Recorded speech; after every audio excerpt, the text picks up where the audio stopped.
Bueno, de a poco vamos comenzando en detalle sobre la anatomía, la función y la química del sistema nervioso, pero bueno, vamos a empezar a tratar de comprender en primer lugar algunos aspectos generales de su funcionalidad, ya que estamos en una porción del sistema nervioso que va a controlar muchas funciones involuntarias, sobre todo de los órganos internos, y que van a estar mediados a través del músculo liso, el músculo cardíaco y algunas glándulas. En general, la funcionalidad del sistema nervioso autónomo es bastante clave para mantener la homeostasis del organismo, ese equilibrio fisiológico necesario para mantener un estado óptimo a partir del cual vamos a empezar a tener algunos desajustes en base a las vivencias que se van teniendo, pero el organismo siempre va a tender a equilibrarse a través de este proceso denominado homeostasis. El sistema nervioso autónomo, en términos generales, va a ser de una acción mucho más rápida. Nosotros lo podemos experimentar cuando a veces, por ejemplo, una determinada situación tenemos miedo o nos asalta un miedo de modo imprevisto. Imaginemos que si de repente giramos la cabeza y vemos que hay una víbora detrás nuestro, bueno, eso generalmente va a provocar una situación de miedo y vamos a sentir cómo se han activado distintas partes del cuerpo en general para ponernos en situación de dar respuesta ante una situación de exigencia o de amenaza. Bueno, esto lo vamos a ir viendo, lo vamos a desarrollar a lo largo de la materia, de la clase de hoy. Ustedes ya saben que con el estilo de hacer una gran síntesis de los contenidos que ustedes tienen en la bibliografía, tanto de Snell como de Parves, a partir de la cual ustedes pueden complementar o pueden profundizar. Habíamos dicho anteriormente que el sistema somático es mucho más, es consciente, está mediando algunas respuestas de tipo voluntarias y está mediada sobre todo por el músculo estriado. Por ejemplo, nosotros podemos coordinar de manera consciente y voluntaria la postura o los movimientos de la mano o regular la caminata o regular el trote. De alguna manera somos conscientes y estamos hablando además de una musculatura para este tipo de movimiento como es el músculo estriado.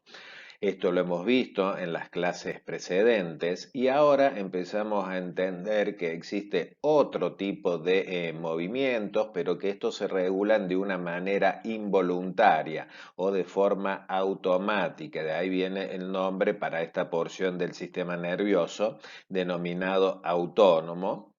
Y esto indica que se trata además de funciones esenciales para la homeostasis del organismo y que no pueden quedar en manos de procesos conscientes o conscientes procesos voluntarios. Porque de esta manera podemos imaginar si por algún motivo estamos deprimidos o estamos tristes o caemos en un episodio importante de angustia y eso a veces nos puede generar la idea de no querer vivir, bueno, no vamos a poder dejar de vivir simplemente porque cerremos la boca y dejemos de respirar.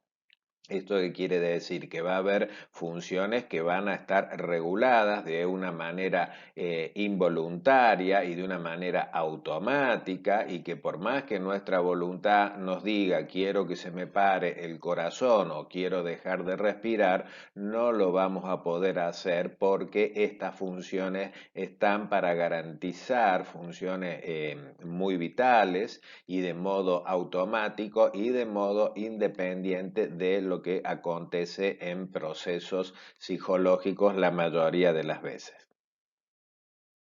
El sistema nervioso autónomo tiene una división que obedece a algunas diferencias anatómicas, también a algunas diferencias funcionales que en general son contrapuestas, pero no siempre son así, y algunas diferencias en relación a los neurotransmisores que están implicados. De este punto de vista, entonces vamos a empezar a referirnos en adelante a la porción autonómica aquella denominada simpática y aquella denominada parasimpática. El sistema nervioso simpático se distribuye de una manera muy amplia por todo el cuerpo, inervando el corazón, los pulmones, los músculos de las paredes, también de los vasos sanguíneos, la piel, las glándulas sudoríparas y las vísceras del abdomen y la pelvis, entre otros. En general, su función va a ser preparar al cuerpo ante una emergencia o una exigencia, tal como ustedes están viendo ahora en la imagen, una situación que es de riesgo, que provoca un estado emocional de miedo y una necesidad de alejarse de la amenaza, y para esto se necesita un organismo que esté bien activo como para que podamos alejarnos de esta amenaza de un modo lo más eficaz posible. Y para esto vamos a ir entendiendo cómo es necesario activar la frecuencia cardíaca, va a aumentar la frecuencia respiratoria, lo más probable es que también haya piloerección y en general unas respuestas somáticas que frecuentemente la asociamos a estados de ansiedad o a estados de miedo.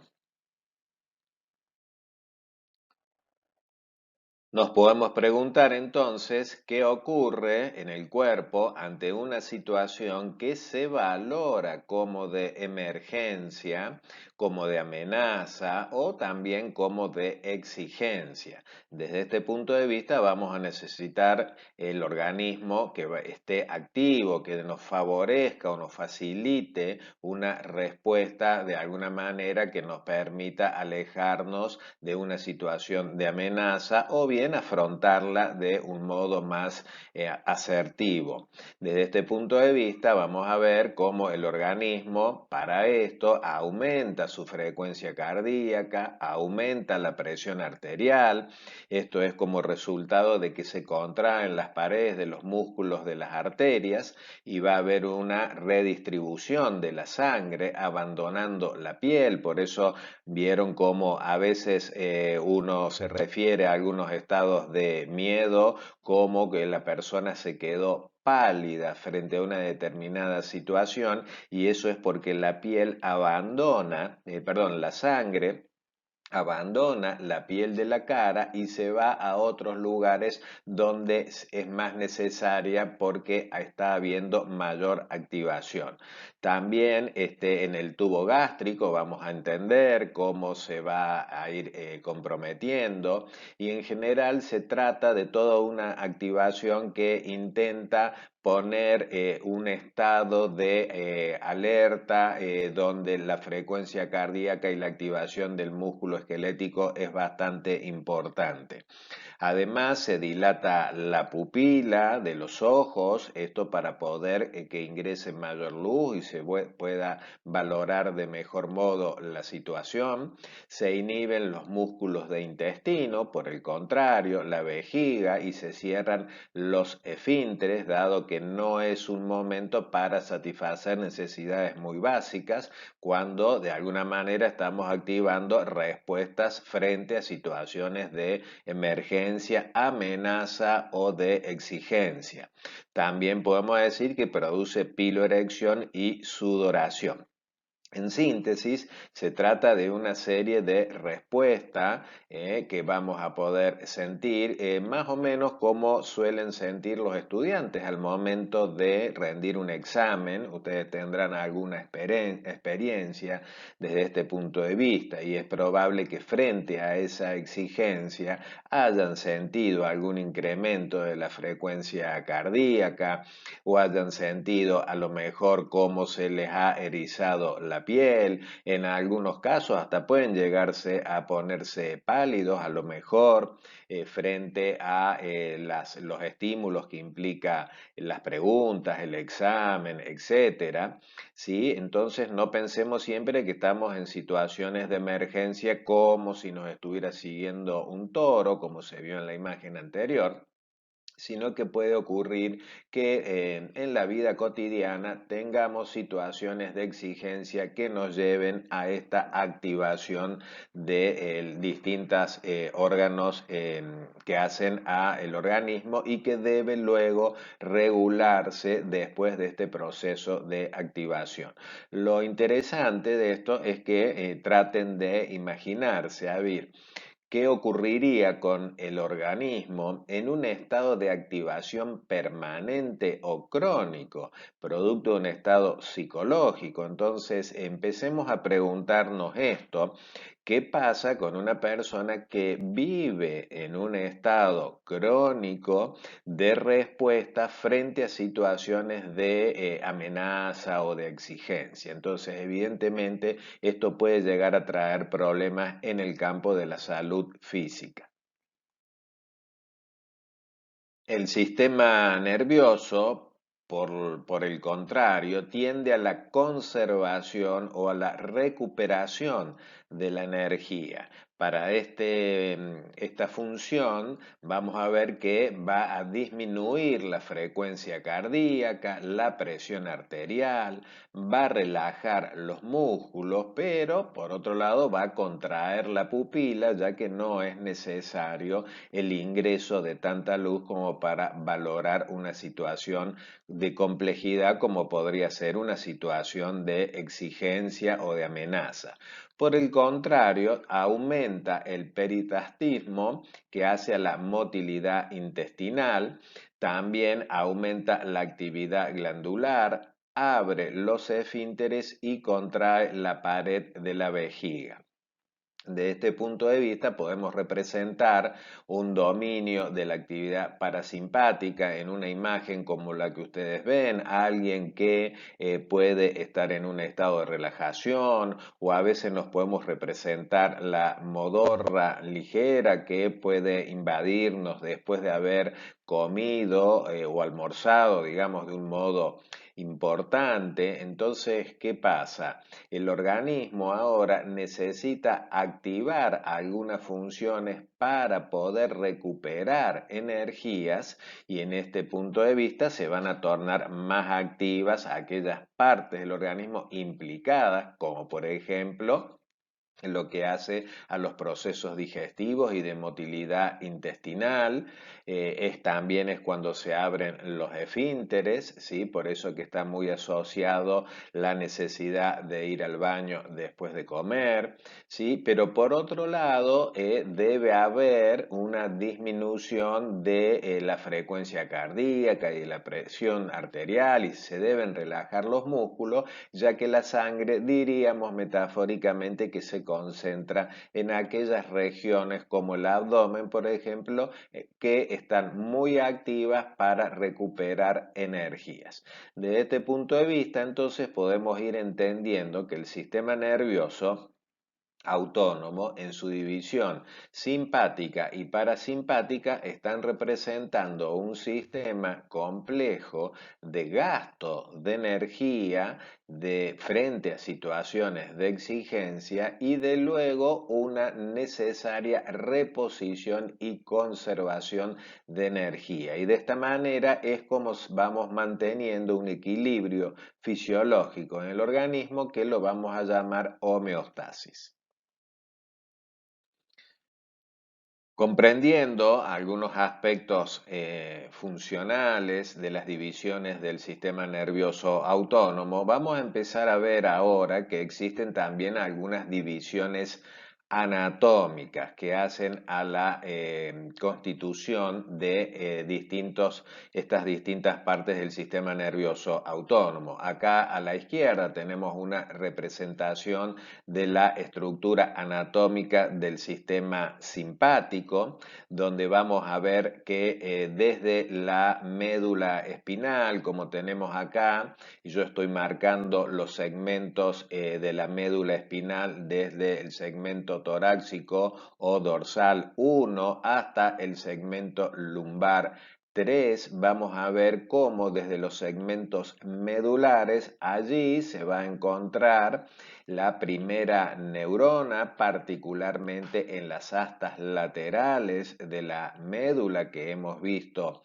oportunamente en la clase de médula, y vamos a ver que sus axones van a establecer una sinapsis a la altura de una cadena ganglionar que se va a encontrar en forma paralela a la médula espinal, o denominado también cadena ganglionar simpática para vertebral. A partir de allí vamos a ver cómo van a salir los axones que se llama postganglionares y que se van a dirigir hacia las diversas vísceras. En algunas ocasiones lo hacen de un modo más directo, como estamos viendo aquí. En otras ocasiones lo van a hacer mediados por un plexo. ¿De acuerdo? Y en otras ocasiones vamos a ver que van a estar saliendo de estructuras superiores de la cadena ganglionar simpática.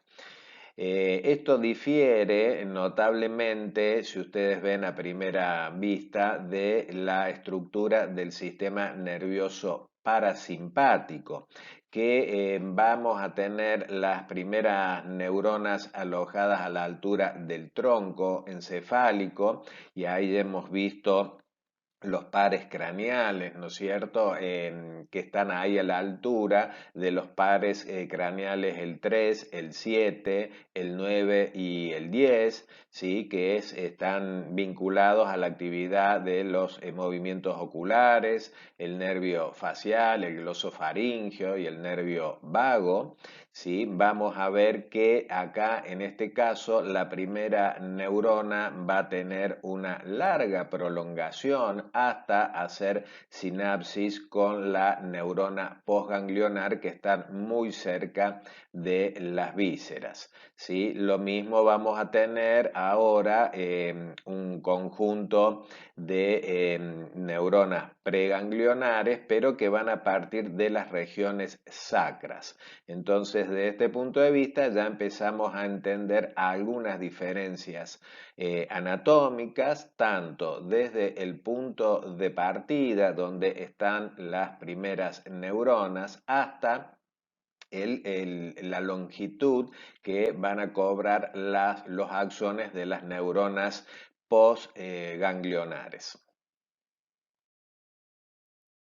En base ahora de lo que venimos viendo, de lo que venimos entendiendo del sistema nervioso desde un punto de vista funcional, en donde hemos hablado de un sistema de activación del organismo frente a situaciones de amenaza, donde hay gasto energético, y también hemos hablado de un sistema de recuperación o de almacenamiento de energía. Sí, bueno, les dejo esto en pantalla para que ustedes hagan un escaneo visual y puedan determinar a ver qué situaciones de las que están aquí ustedes podrían asociar como que implican una activación preferencialmente del sistema simpático o del sistema parasimpático. Es un pequeño ejercicio que nos sirve como para empezar a vincular la actividad de esta parte del sistema nervioso autónomo en relación a distintas situaciones que se pueden presentar en la vida corriente de las personas. Bien, vamos ahora a pasar a algunos detalles en relación a la estructura del sistema nervioso autónomo. Vamos a empezar a ver que tienen algunas neuronas aferentes, tienen neuronas eferentes y generalmente hay neuronas conectoras intermedias. En general, los impulsos se originan en los receptores viscerales, desde donde se inician las vías aferentes, ¿sí?, hacia el sistema nervioso nervioso central, donde allí se van a integrar con neuronas conectoras que pueden llegar a informar a los centros superiores de procesamiento de la información, como vamos a ver más adelante, pero también existen vías eferentes ahora que tienen como propio destino los efectores viscerales, procurando influir en la actividad propiamente de las vísceras. En general, las vías eferentes que vamos a empezar a entender forman parte o están compuestas, digamos, por neuronas preganglionares y neuronas postganglionares. Esto hace una caracterización anatómica muy específica de esta porción del sistema nervioso. Comencemos ahora por entender las principales aferencias del sistema nervioso simpático. Sus vías eferentes se inician en las astas laterales medulares, como habíamos visto en el esquema anterior, sobre todo en los segmentos torácico 1 hasta el lumbar 2 o el lumbar 3, pueden encontrar en la bibliografía. De allí salen de la médula por las raíces nerviosas anteriores, que son raíces motoras, y van a pasar por los ramos comunicantes blancos hacia los ganglios paravertebrales del tronco o de la cadena del sistema nervioso simpático. En otras palabras, acá tenemos en la imagen un segmento de la médula espinal. Ya hemos visto que la médula tiene la sustancia gris, ¿no es cierto?, en su interior con una forma de H para representar las astas sensitivas y motoras, y habíamos visto que en estos segmentos medulares existía también un asta lateral donde ahí se inician las neuronas que van a tener una función vinculada a la actividad simpática. Bien, ahora estas eferencias pueden ser o pueden tener tres vías distintas. En primer lugar, hacer una sinapsis directamente con una neurona postganglionar. En segundo lugar, vamos a ver que pueden luego ascender o descender a lo largo del tronco ganglionar simpático para hacer sinapsis en ganglios superiores cervicales, en el caso que hayan ascendido, o en ganglios inferiores lumbares o sacros en el caso de que la información descienda, y de esta manera se garantice la conectividad entre los distintos niveles. También las fibras postganglionares atraviesan los ramos comunicantes grises para unirse a los nervios espinales. Ya lo vamos a ver esto de todas formas en un esquema en las próximas imágenes. Y tenemos una tercera posibilidad de las aferencias cuando las vías atraviesan los ganglios del tronco ganglionar simpático, pero no van a hacer sinapsis, sino que lo van a hacer recién en los plexos, que va a ser como una especie de agrupamiento del cableado de algunas vías eferentes, y estos plexos son básicamente tres, a saber, como el plexo celíaco, el renal y el plexo de la médula suprarrenal.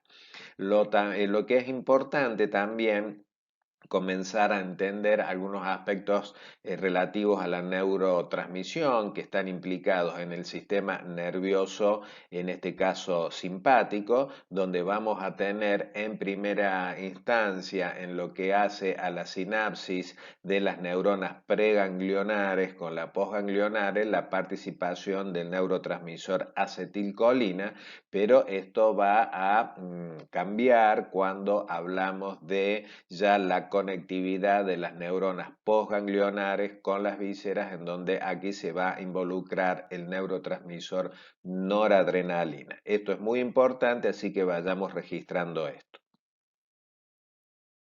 Ahora sí podemos visualizar algunos de los conceptos que hemos estado refiriendo hasta el momento. En primer lugar, entendiendo la diferencia que hay entre el sistema nervioso periférico somático que hemos visto en clases anteriores y el sistema nervioso autónomo que estamos viendo ahora. Si hacemos un rápido repaso de la porción periférica somática, nosotros ya hemos dicho cómo existen los nervios raquídeos, que en este caso sería todo esto, que tiene una porción sensitiva, cuya neurona se encuentra en el ganglio, ¿sí? Ahí está la neurona sensitiva que proyecta hacia distintos receptores, en este caso está representado como receptores en la piel que pueden llegar a recibir algún tipo de estímulo.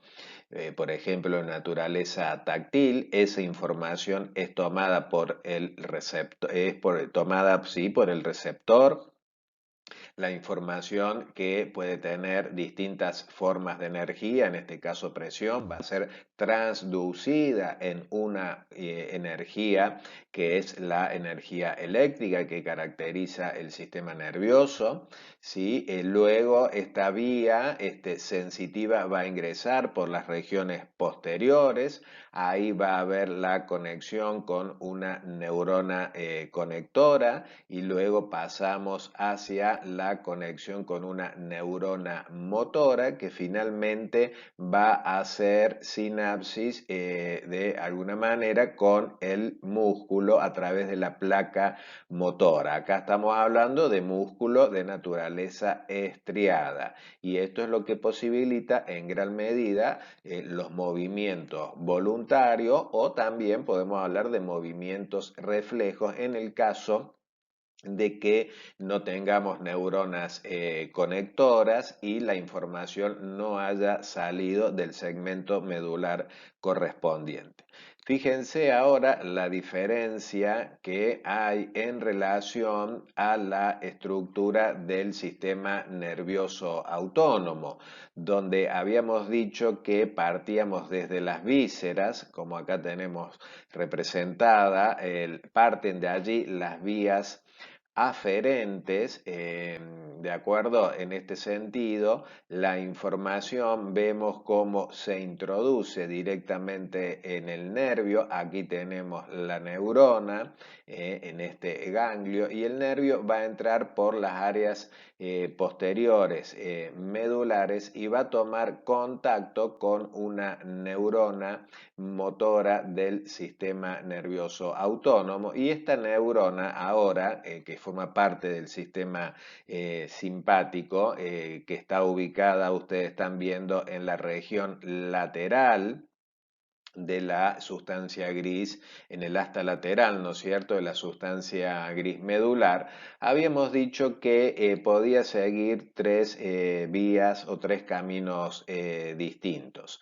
En primer lugar, puede ir directamente hacia hacer sinapsis con una neurona postganglionar que luego conecta con la víscera directamente. En otra posibilidad es que esta vía, al ingresar a la cadena ganglionar, va a conectarse con ganglios superiores o con ganglios inferiores, de manera de garantizar la conectividad con los distintos niveles de la cadena ganglionar.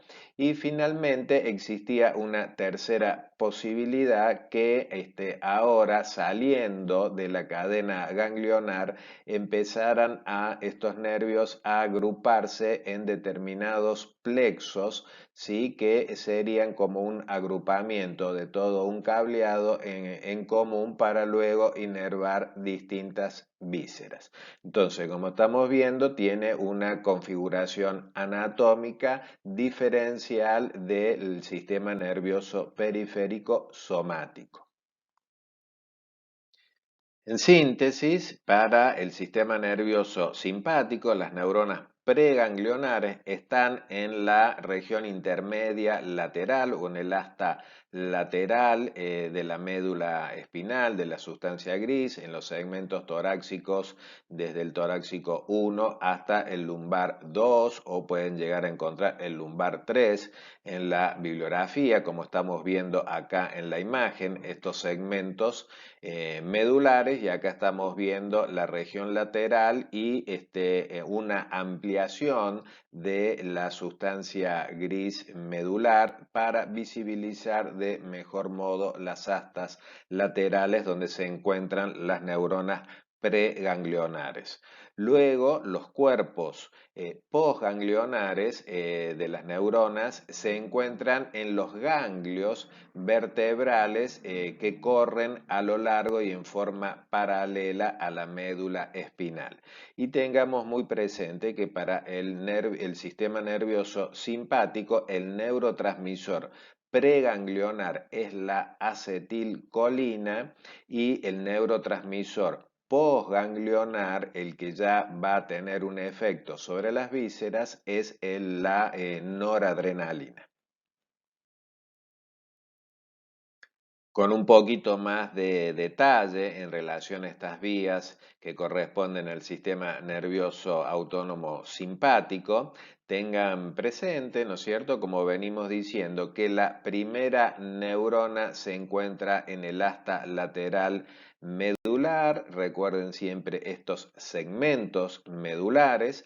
Luego van a sinapsar con la segunda neurona que se encuentra en la cadena ganglionar simpática paravertebral, y ahí esa sinapsis va a ser de tipo colinérgica, y desde allí van a emerger los axones postganglionares, que son axones no mielínicos, que salen del ganglio y pasan a los nervios raquídeos, ¿sí? Van a correr juntamente con los nervios raquídeos formando las ramas comunicantes grises, que se llaman.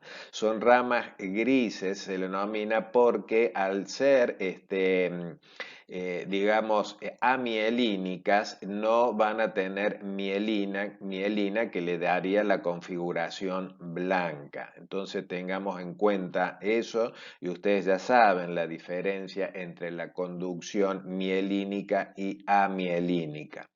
A través de las ramas de los nervios raquídeos, entonces, con las cuales van transcurriendo estos nervios, se dirigen hacia los músculos lisos de los vasos sanguíneos, de las glándulas sudoríparas y también de los músculos erectores de los folículos pilosos, que es lo que va a causar después la piloerección, ¿sí?, cuando se erizan los pelos de la piel. También habíamos dicho que sinapsan en los ganglios de la región cervical cuando ascienden hacia los niveles inmediatos superiores.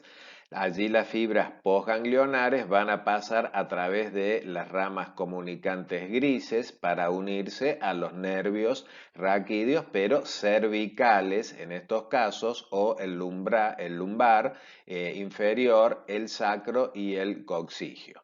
También teníamos la posibilidad de que pasen directamente a través de los ganglios del tronco simpático o la cadena ganglionar simpática sin hacer sinapsis, formando los nervios esplácnicos mayor, menor y mínimo, que se conectan con los plexos, que nosotros habíamos dicho que eran lugares donde recibían un cableado diverso de estos nervios para luego distribuirlos a las vísceras. Los plexos a saber es el celíaco, el renal y de la médula suprarrenal. Pasemos ahora a comprender las vías eferentes del sistema nervioso autónomo parasimpático.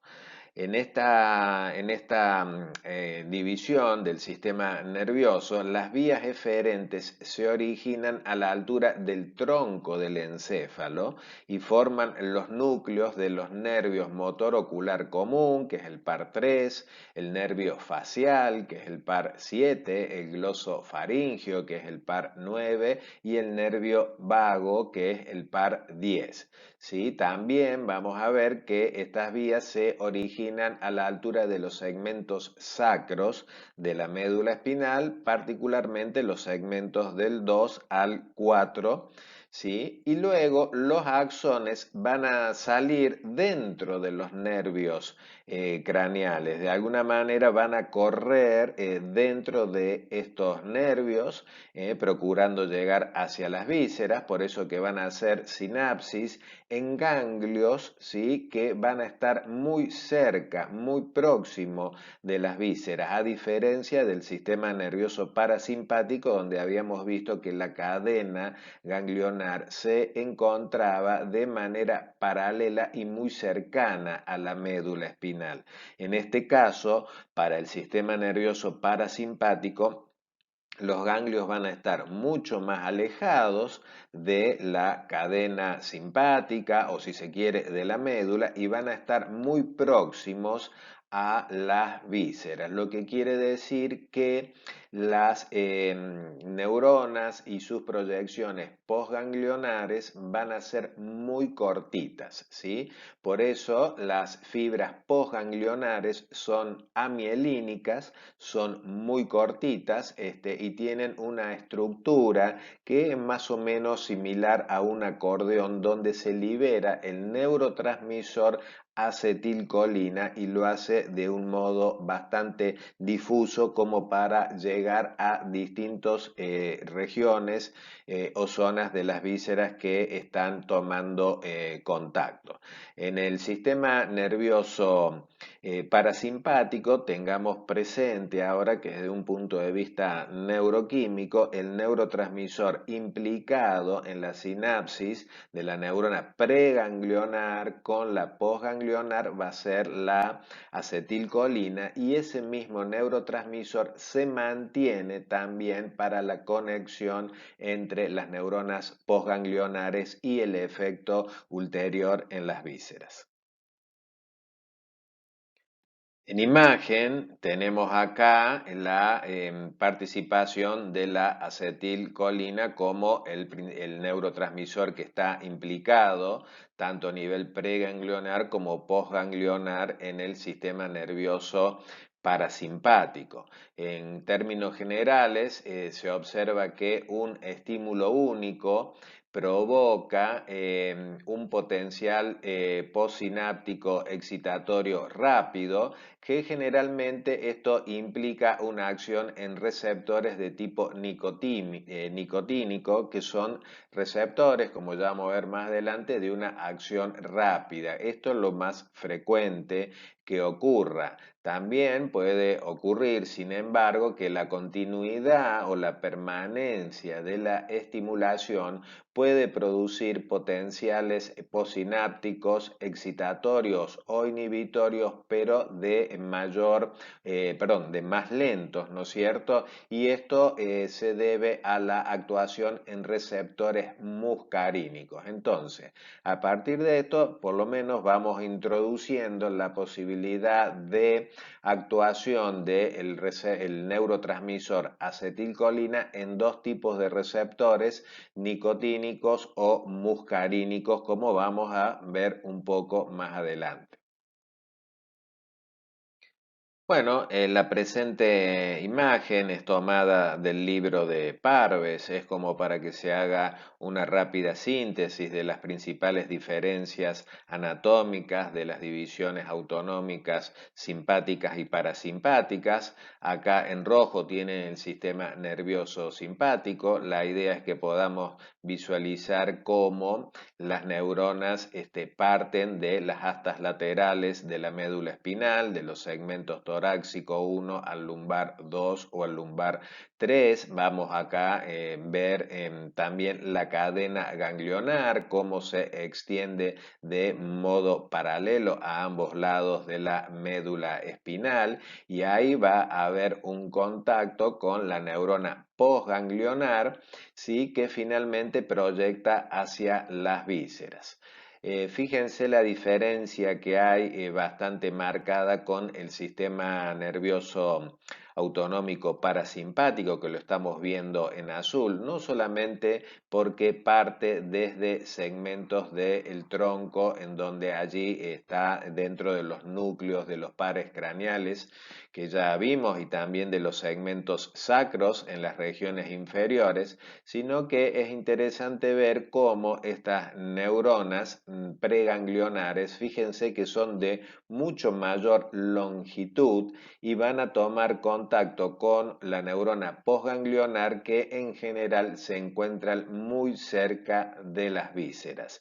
Esta diferencia anatómica guarda correspondencia con la función que tiene o que caracteriza ambos sistemas, sea para gastar energía activando determinadas vísceras y deteniendo o ralentizando algunas otras de manera compensadora, y lo mismo hace el sistema parasimpático, nada más que en este caso la función siempre va a ser tratar de recuperar energía o de renovarla a la energía o de almacenarla en situaciones donde no vamos a estar expuestas a algún tipo de exigencia o algún tipo de amenaza.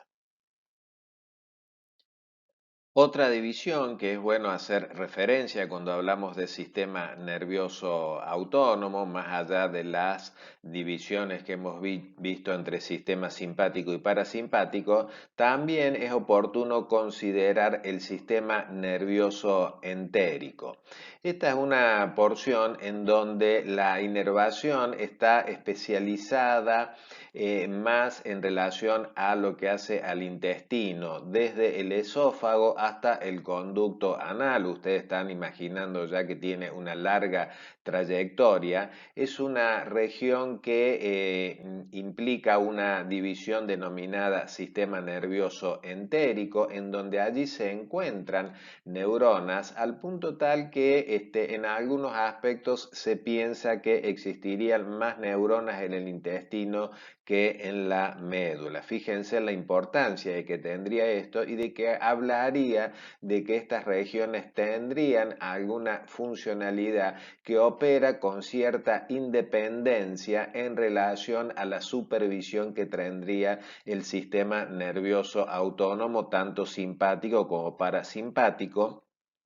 Y esto está demostrado a partir de algunos estudios que pusieron en evidencia cómo se puede conservar cierto peristaltismo que hace a movimientos, sobre todo de la pared intestinal o el movimiento propiamente intestinal, que podría actuar sin la supervisión del sistema nervioso autónomo, el simpático y el parasimpático. Esto se ha comprobado experimentalmente y es un hallazgo de bastante significación que en algunos casos permitiría entender algunas enfermedades de tipo somática, como por ejemplo el colon irritable, que en muchos aspectos tiene un grado de autonomía en relación a los sistemas de activación simpático o de relajación o de recomposición de energía parasimpático.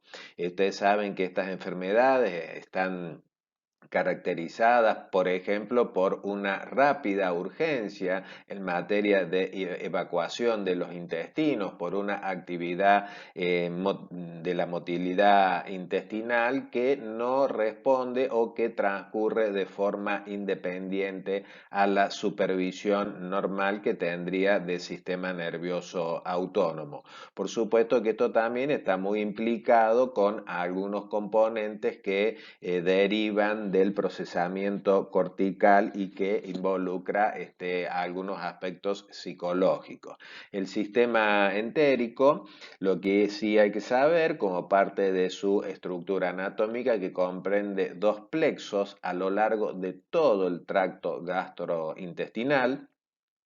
De este punto de vista, tengamos en cuenta el plexo submucoso o de Meissner, que está vinculado con el control de las glándulas de la mucosa, y el plexo mientérico o de Auerbach, que controla los músculos y los movimientos de la pared intestinal. En la siguiente imagen, tomada del libro de Parves, ustedes pueden ver la organización del componente entérico del sistema nervioso autónomo.